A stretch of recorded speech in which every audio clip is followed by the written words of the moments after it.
Hello and welcome to Reviews. That's about, I think, as much emotion as I can get out of my voice today. Um, as I mentioned yesterday, I'm coming down with something. So I figured I'd do a short video today, but uh, some good comics came in this week, and I didn't get a chance to get around to doing Uncanny X-Men number 3. Uncanny X-Men number 4 came out, so I figured I'd try and do a twofer. Um, as I mentioned, a lot of the comics that came out last week I thought were pretty average. They were pretty okay. It wasn't like they were really good or really bad. Um, but I will say this issue is better because of the following issue, if that makes any sense. Um, so I'm just going to try and plow through this real quick. Take a look at the last week's and this week's Uncanny X-Men. Their Uncanny X-Men, their X-Men disassembled storyline. Oh God, don't just. I hate saying that because it reminds me of Bendis. But anyway, I'm gonna pop right in because the series is getting better. Um, Started out rough, but let me just slide number 4 out of the way here. I thought this was like extra thick, but it's just that weird ad they put in the middle. So, um, anyway, like we said, we have Legion, who is the long-haired dude, and this is all turning. It has to do with Age of Apocalypse.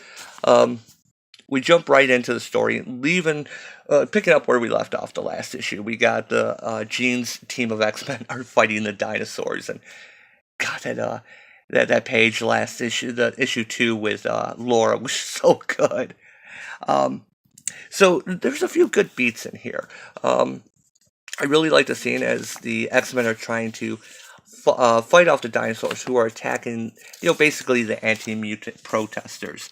As this one T-Rex is racing to go after people, Bishop takes off its legs. And he walks up to a guy, human, helps him up, and says, "Are you all right, sir?" Yes. "And your sign, sir?" And he hands the God hates mutie signs back, gives him a dirty look, and thanks. Remember the the X-Men Red issues, which were really hammering down, this was 4 panels. Look at how well this was done. You can see the tension. Um, you can see Bishop is willing to help even these guys that hates them. These humans that hate them, and he's so much 4 panels. No preaching, no that look of disappointment and slight anger, but this was really for me the highlight of the book, and it's only on the second page. Yeah, second page. The rest of the book is, like I said, it's kind of average here. So basically, um, we're catching up, and they get rid of all the dinosaurs, but Storm needs help with all the Madry, and her team is attacking the Jamie Madrox clones, and they're overwhelmed. And it's really kind of funny because with Madrox, every time you hit him, it creates a duplicate. And sometimes they vary on if you hit a duplicate, that makes another duplicate. And I think sometimes they say that's not the case. Over the years, they've been really kind of vague with that. But there is one thing here, and it's not on this page. So we cut back to Xavier's, whatever they're calling this place in the middle of Central Park. The X-Kids, the junior X-Men, I don't know what you want to call them. The ones that are having a schism, no pun intended, about how they're being treated. They've got they've got Legion right at the door. And protesters are throwing stuff at them. And so they go ahead and they bring them in to be safer. Um, I'm going to have to skip a few pages at some point here. Um, so Jean's team arrives to help Storm's team, who are taking on all the Madry. And then there's this thing here.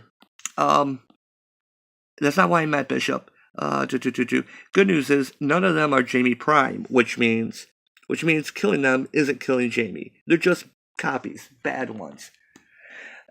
Again, it seems like, and maybe I'm misremembering, but didn't it used to be that, Jamie would send his duplicates out in the world to learn stuff, and they'd come back and be reabsorbed, and it wasn't if something killed one of his duplicates, it hurt him. Maybe I'm misremembering. Maybe I'm misremembering. Maybe that changed. Um, but it gives the X-Men basically carte blanche to just start gutting them, and so, yeah, I mean, look at this. And Jean realizes this is the vision she has seen. And, Psylocke, take my hand. I have an idea. So we go back to, I think I identified the other place as the Central Park location. Back at the Central Park here. Um, when Jamie finds out that the X-Men are fighting, when Legion, why do I keep doing that? Forgive me. Like I said, I'm not feeling very well. When Legion finds out that the X-Men are fighting all the Matrix duplicates, he's like, no, you got to stop them. You have to contact them. And then he ends up snapping. And so, yeah, and then we get Jubilee getting stabbed here. I mean, she's not a vampire anymore, so, I mean, that is a really, really bad wound. And then we have North Star getting, shook from behind, which they'll be okay next issue. It's just those are some really, really bad injuries. So Nightcrawler teleports them off the battlefield and comes back for North Star. I hadn't forgot about you, my little Canadian elf. Is this a reference to Alpha Flight Volume 1, Issue 50? And it's really bad. I can remember that off the top of my head when it was revealed that Jean-Paul and Jean-Marie were actually not mutants, but were elf fairies things. And then that got recounted. Let's not talk about that storyline. So I'm going to skip a few pages here because basically Jean and Psylocke shut down all the Matrix clones. And then they find out that they realize that Jamie is beneath them. And so once they're defeated, Legion starts bashing his head into the floor. Goes crazy again until his hair does its usual sticking straight up here. And then once he goes nuts, he attacks the ex-kids. I have to do this now. You will only get in my way. And Armor says, this is why I didn't want to let you in. And it's why we're tossing your ass out. And so he tells him stop it now and just starts taking him down. Meanwhile, in the basement, below where the X-Men were, they find Jamie Prime, who has been chained and beaten up by Legion for days to create all the duplicates. Like I said, physical contact makes the duplicates. So he's filling them in on the plan. Now, if you don't mind untying me, I got a Legion to kill. Also, if someone could grab me a glass of water, I'd be super grateful. And so he's basically filling them in on what happened. Legion took each of his personalities, and each of Legion's personalities has its own power. And basically put his personality into Jamie's bodies. That's why each duplicate had all the various powers. So while this is going on, there's still all the stuff going on around the world, all these catastrophes, like the dinosaurs appearing. They call Hank, and he heads back to the mansion. Just see, who's the rock guy? Is it Rockslide? Gets thrown out the wall by Legion. So the X-Men, and that's one thing about this, the X-Men, even they're in their jet, I understand it's super fast, but they can get across states like this, like minutes. Little bit unbelievable for me. I mean, I know suspension of disbelief, but... So yeah, we got the X-Men landing. Wow. They seem to be going straight down. Yeah, that doesn't look good for Iceman to be riding his ice slide straight down. That doesn't look very safe. And of course, I wonder how high up in the air they are, because Nightcrawler's teleporting used to have some physics to it. But anyway, here's where the issue picks up again. So they're fighting Legion, and the X-Kids are basically on crowd control, trying to push everyone back. And, X-Men, keep the pressure on. And Legion, what was that? What warning? The vision of the future. I was trying to protect us all. And what was he protecting them from? This. So basically, we have the Horsemen of Salvation. This we find out where Angel went off to. So we got Angel, Omega Red, Magneto, and Blob.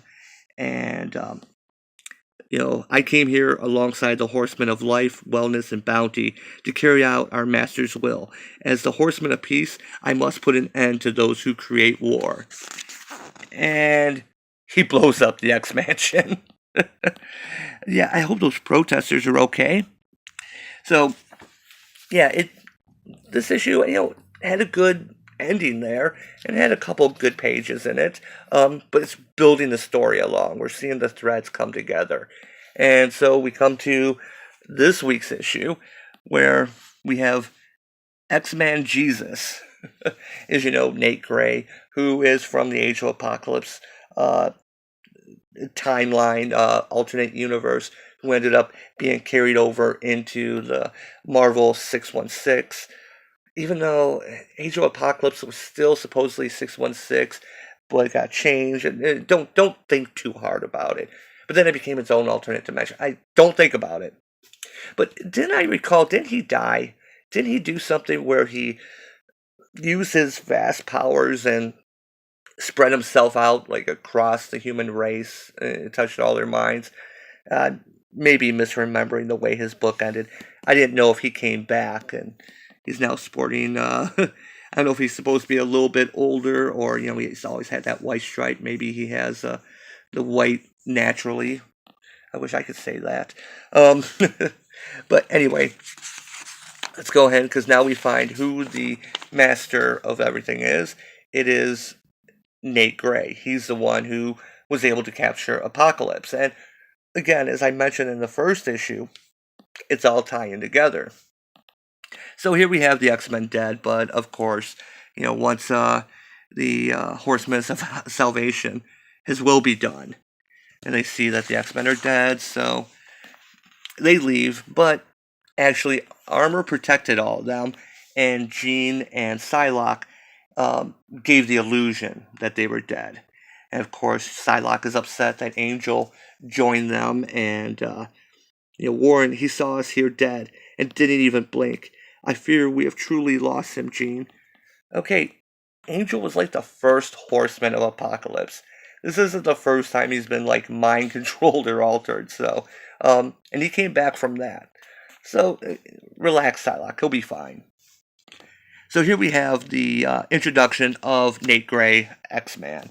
Other than the cover, it's a cool cover, but I wish they would have done something different to not give this away. So yeah, here we have him. He's basically Jesus, and he's going to save the world.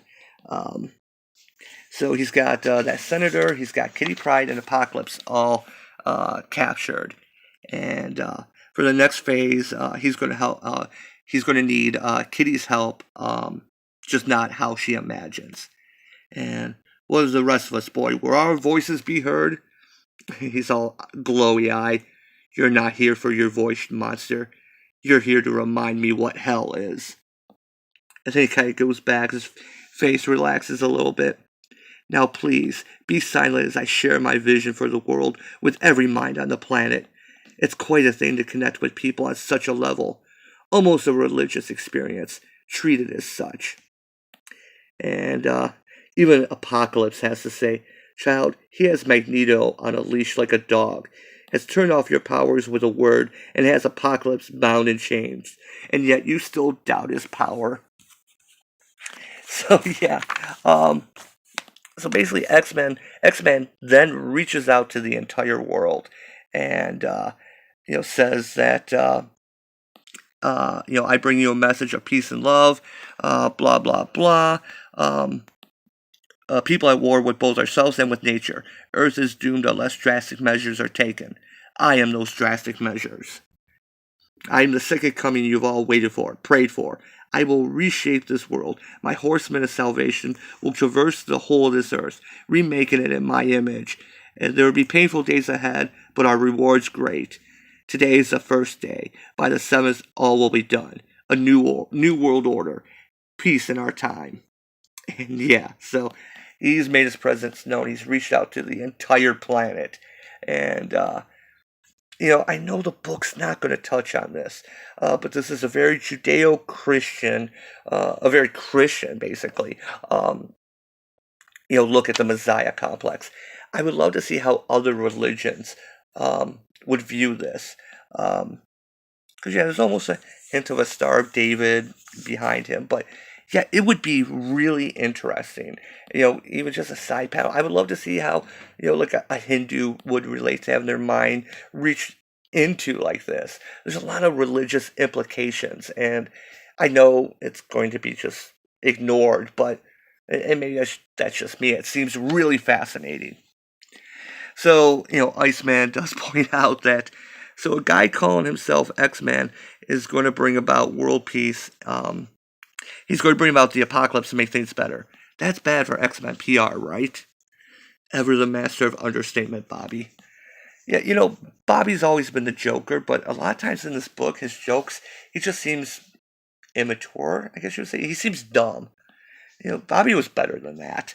But anyway, now they're trying to figure out, he's likely abducted Kitty and Senator Allen and Apocalypse. And Legion starts filling them in. Crazy Legion face.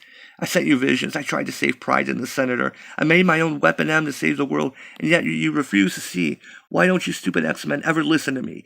And now we're all doomed and it's my fault.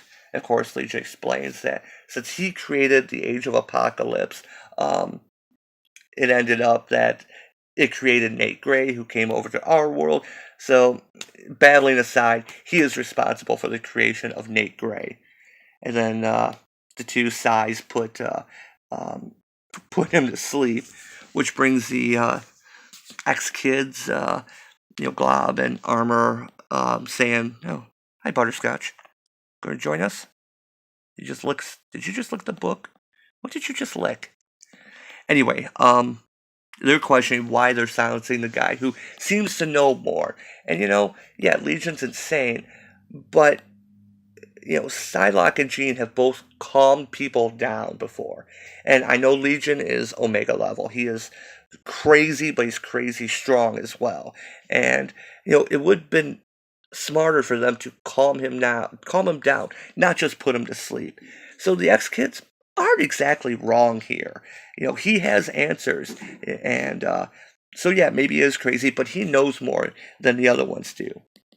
And of course, we have the schism going on here with Glob and Armor not enjoying the way they're being treated, and Pixie.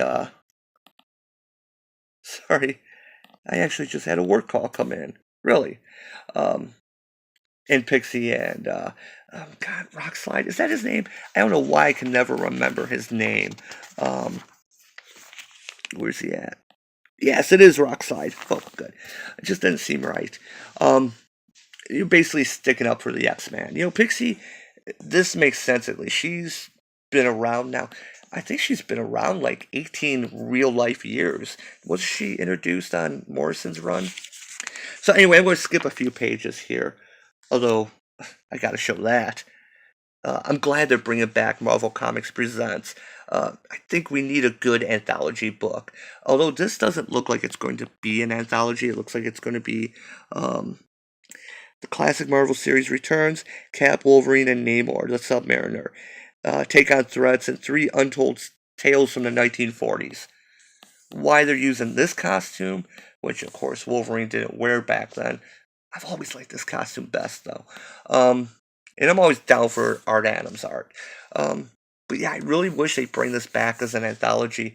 Maybe then, instead of giving brand new writers number ones, let people get their, their feet wet a little bit. Anyway,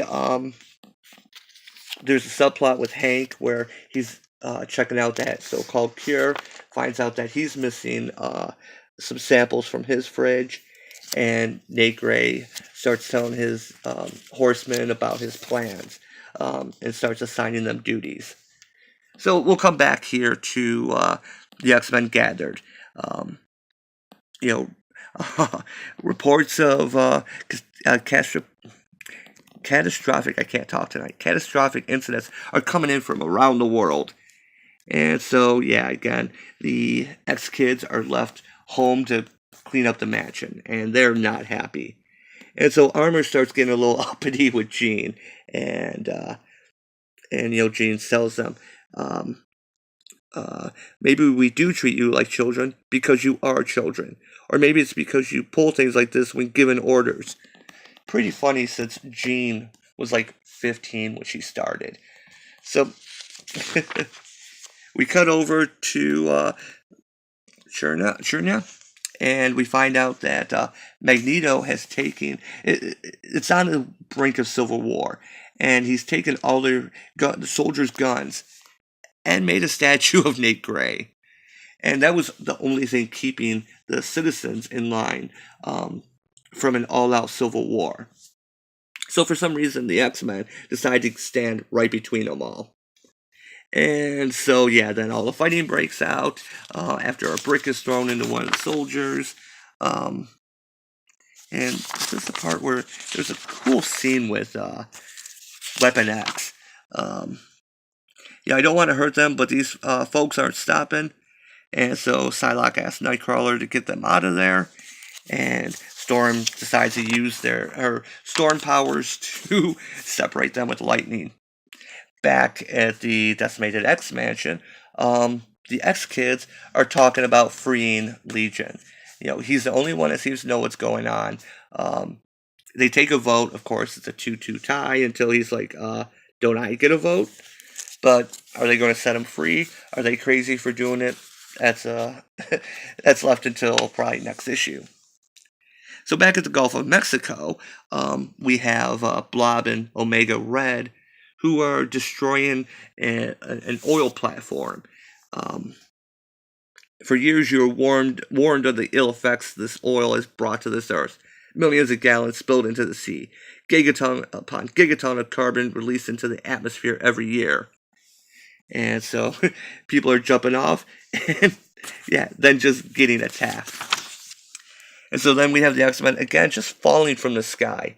Yeah, if this was a drinking game, in fact, that should be the X-Men drinking game. X-Men falling from the sky. By the way, you'd have alcohol poisoning. Laura says, was that a Megalodon? It was, right? It was totally a Megalodon. Do I get to stab it? No. Just a little? Why isn't Laura this awesome in her own book? She's been one of the best parts of this book. And why is she this awesome in her own book? Oh, yeah, that's right, Mariko Tamaki. Anyway, now that I've made myself sad, the X-Men are, trying to save the humans, but also take on the Horsemen. And they give a pretty good speech here. And it says, Blob says, you're going to stop us from saving the planet from an ecological disaster? Or are you going to prove that the X-Men are indeed about helping people? And Bishop says, your call, Jean. And get the ship and start saving as many workers as you can.